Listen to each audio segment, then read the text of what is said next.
Hi there, this is Tina from TinaHeals.com and welcome to my YouTube channel.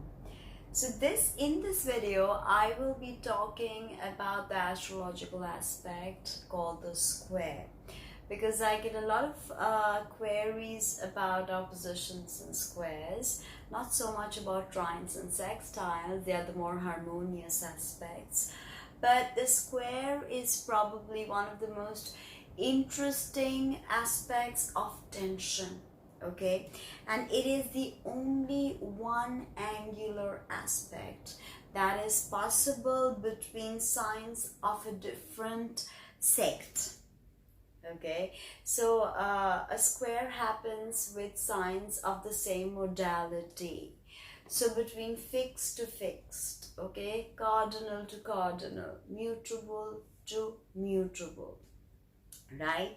So square is a 90-degree aspect, okay, you know, the 90-degree angle, okay, and it is based on the number 4.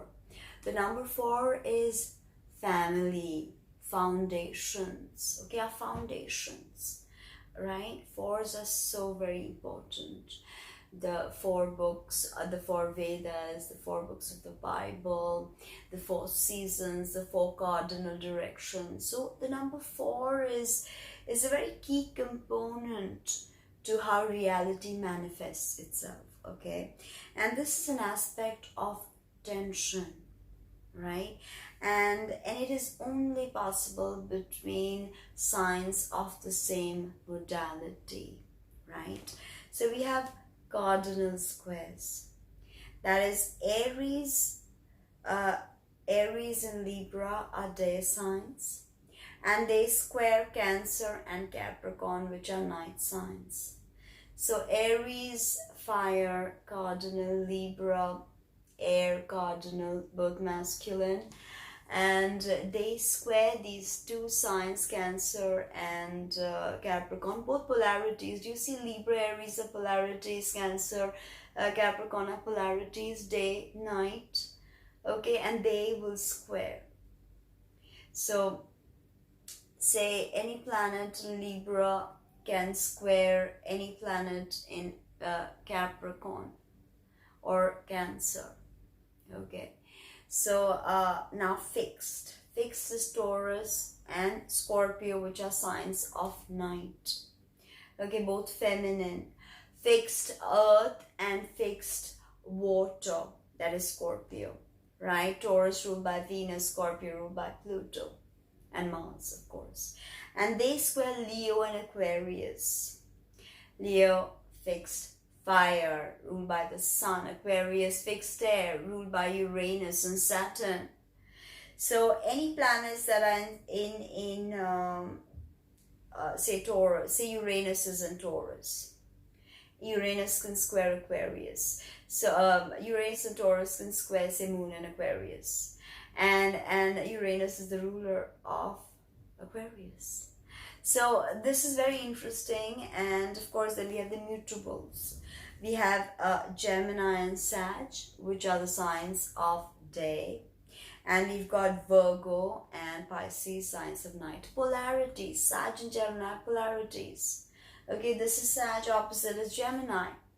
Sag, higher knowledge, Gemini, vocational training, like that, okay. And any planet of Gemini will square Virgo or Pisces, okay. So if you have, say, a 10th house cusp Gemini, and say you have your sun there and you have Moon and Pisces, your sun and Moon are square. Opposition, not opposition, tension. Oppositions are when they are opposite 180 degrees, right? So now I want you to know this, that mutable squares, right, are the easiest to deal with.